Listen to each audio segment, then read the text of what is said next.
Yeah, I'll react to that, sure. I'm back, boys. Yeah. It's been a while. Hey, guys. We're continuing the World War II series, all right?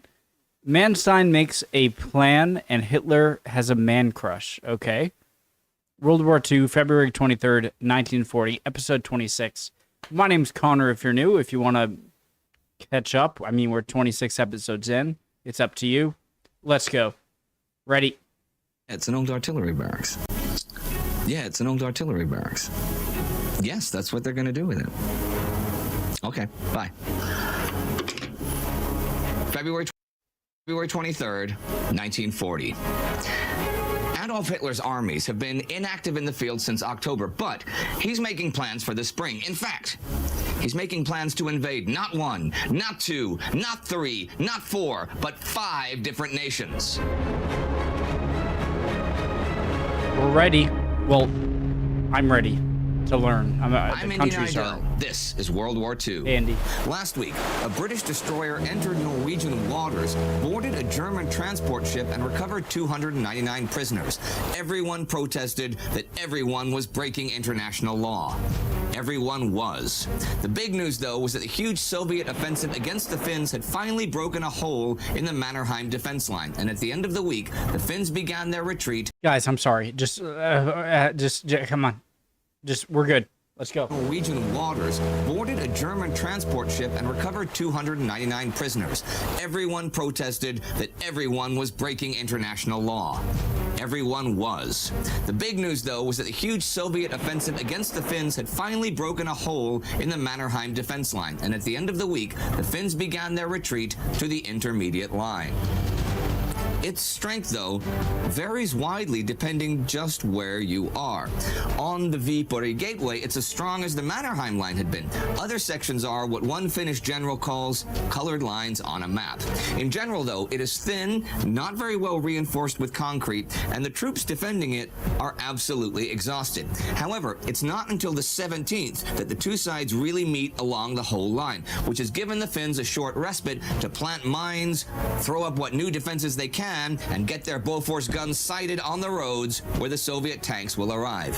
By the 18th, the Soviets are there in force, making savage attacks. There is still one part of the Mannerheim line that holds, though, the left flank over at Taipale, and this is a pretty tempting target for the Soviets. I mean, Taipale is becoming a salient that the Soviet right is outpacing as it advances. If the Finns have any reserve divisions to throw in, this is the perfect place to seriously hurt the Soviets. So the Soviets decide to try to eliminate the salient once and for all.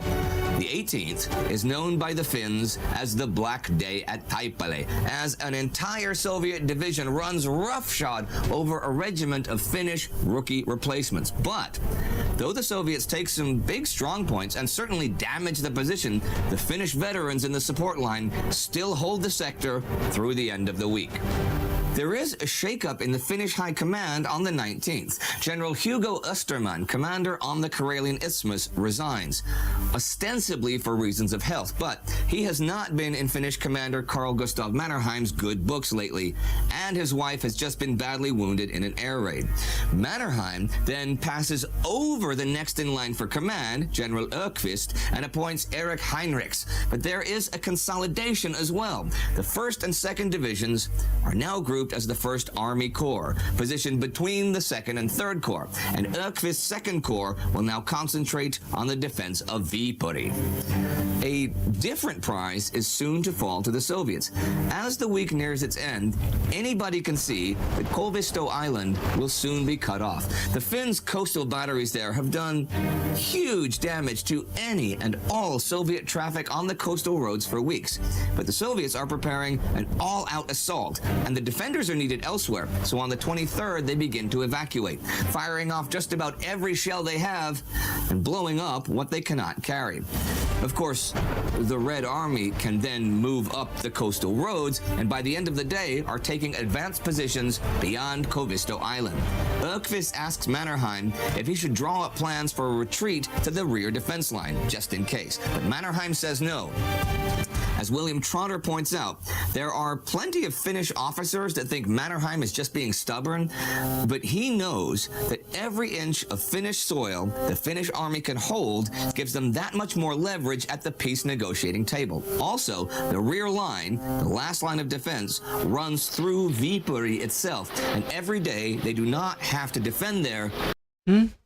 Every inch of Finnish soil is just being stubborn, but he knows that every inch of Finnish soil the Finnish army can hold gives them that much more leverage at the peace negotiating table. Also, the rear line, the last line of defense, runs through Viipuri itself, and every day they do not have to defend there means a day the city can be built up and improved. So it's not necessarily just about making moves that will be able to that will make you able to push the Soviets back, but just to make moves where you could stall them so that when you eventually stall them enough to make peace, that you can have a piece of land that will mean a lot when you negotiate. I understand. Here's something I didn't have time to mention last week. Väinö Tanner, Finnish foreign minister, was in Stockholm and received a resounding no to his plea for Swedish military aid or for allied military units to cross Sweden. Okay. The Swedish government said they were concerned about possible German intervention if they agreed to this, but that's actually about as close to a lie as you can get. Sweden's actual motives were cold-blooded in the extreme. Finland would be forced to make peace with Russia in order to preserve its independence, which would leave the nation of Finland in place as an armed buffer between Sweden and the Soviet giant. Okay, so the Swedes and others are making the risk of letting the Finns not be able to push the Soviets out completely, so that the greater chance of Finland making a peace deal that will still leave Finland in place means that rather than a full Soviet takeover... Wait, though. Wait, that doesn't make sense. Because if you give them reinforcements, you might have a bigger buffer. Wait, how does that make sense, actually? I don't know.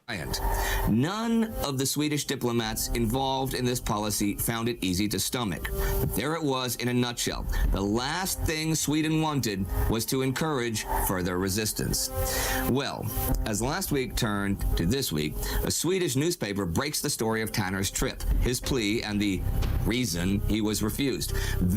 Wait, but a peace treaty with the Soviets... I have hiccups, sorry. Would likely make the Finns less powerful, and even with a treaty that allows Finland to still exist, would make Finland weak enough to essentially have the Soviets at your border of Sweden if they wanted to. And so wouldn't you giving more support to Finland make a stronger case for a buffer zone, because you would at least have the chance of having the Finns have a non-treaty non-Soviet aligned Finnish area in between you and the Soviets. Do you know what I'm trying to say? I don't understand that. Causes a whole lot of outrage, and the reason he was refused. This causes a whole lot of outrage in both Sweden and Finland, to the point where Swedish King Gustav V gets involved. He expresses his regret that they can or will not send aid, but if they do, they might well be dragged into one or both of the current European wars. This pretty much ends the chance that popular opinion will lead to Swedish military intervention. The German Foreign Office gets hold of Tanner and offers to mediate in peace talks with the Soviets. That offer will be withdrawn, and it is because of Hitler's impending Norway campaign. Since he doesn't really care how long the Winter War lasts, as long as he still has good relations with the USSR. And his Norway plans are kicking into gear this week. German intelligence has read Okay, but in peace talks with the Soviets. That offer will be withdrawn, and it is because of Hitler's impending Norway campaign. So it's because Hitler's impending Norway campaign could be threatened by the Soviets if they back up Finland? Or is it because Hitler knows he wants to attack the Soviets eventually and doesn't want to hint it? Which is it? Is it that Hitler's afraid that the Soviets could impede German conquering of Norway if they help Finland? Or is it that Hitler doesn't want to help Finland? Is it because Hitler doesn't want his invasion of Norway to be impeded by the Soviets? Or is it because Hitler doesn't want the Soviets to be tipped off at its eventual conquest of the Soviets?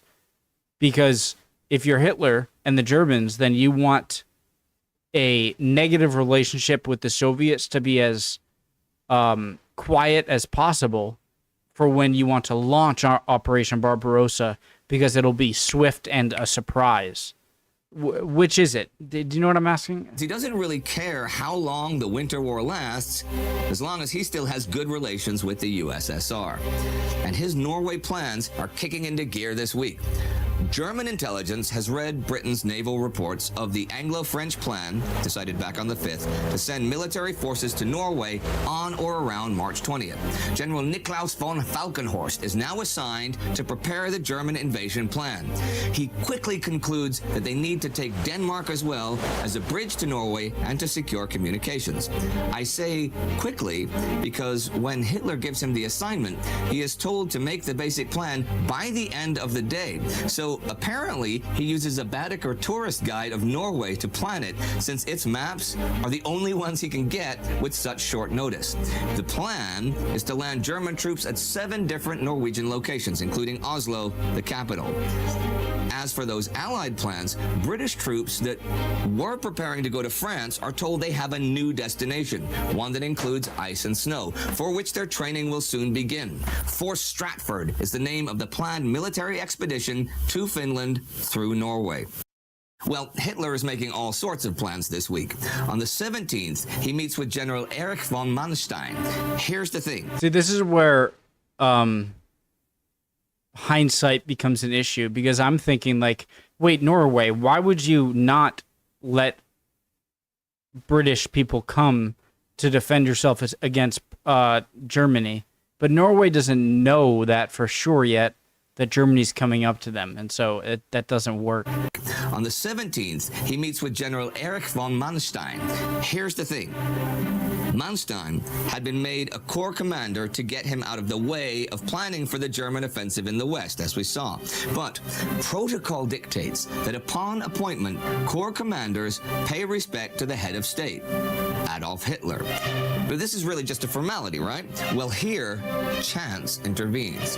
John Keegan writes that Rudolf Schmundt, Hitler's Wehrmacht adjutant, happens to go by Manstein's Koblenz headquarters and gets wind of Manstein's idea for an attack through the Ardennes.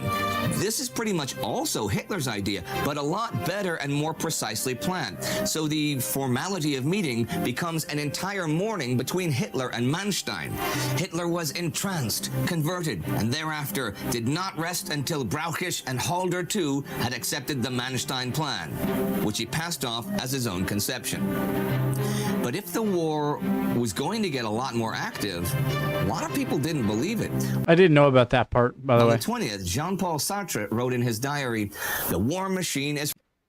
His eyes are two different ways. Sorry. On the 20th, Jean-Paul Sartre wrote in his diary, "The war machine is running in neutral. Only yesterday, a sergeant was telling me, with a gleam of insane hope in his eyes, what I think is, it'll all be arranged. England will climb down." 1.5 million British women and children were evacuated from the large cities in the fall in case of German bombing, but by Christmas most of them had returned home because nothing was happening. It still wasn't happening, and yet, unknown to them, planning for resuming the active war was growing week after week.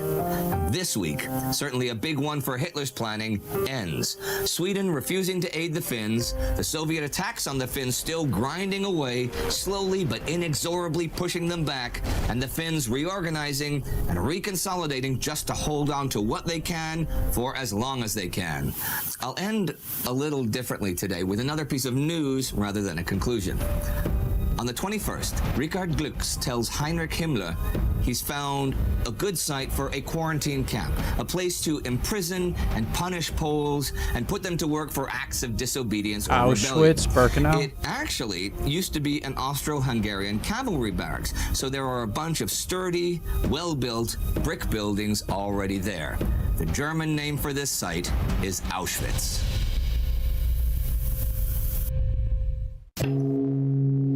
Good place to end there. Sometimes I think that learning something, learning about World War II or any conflict week by week, chronologically week by week, can be easier if you don't know a lot about the conflict, because you don't have to deal with hindsight, you know? And I constantly have to, it's difficult for me to shed hindsight completely. It's almost impossible. I try, but I'm never really successful. And just like, I'm always thinking, wait, why wouldn't you do this? It's like, and I'm like, oh, wait, they don't know this is going to happen. This historical date is the present for them. It's like, take India and Pakistan right now, and someone in the future being like, no, this is what happens. Why would you do this right now? It's like, I don't know what happens. You know, any conflict could be the beginning of a much larger conflict, but you don't know that in the time. And so it's difficult for, I'm like, you know what I mean? Anyways, great video. Love y'all. Would appreciate any comments down below. Tell me if I'm wrong, if you disagree, or answer any of my questions, or any comments at all. I'd appreciate it. Hope you all are doing well, guys. I really do. And hopefully I'll see you guys next time. We'll keep on learning. Bye.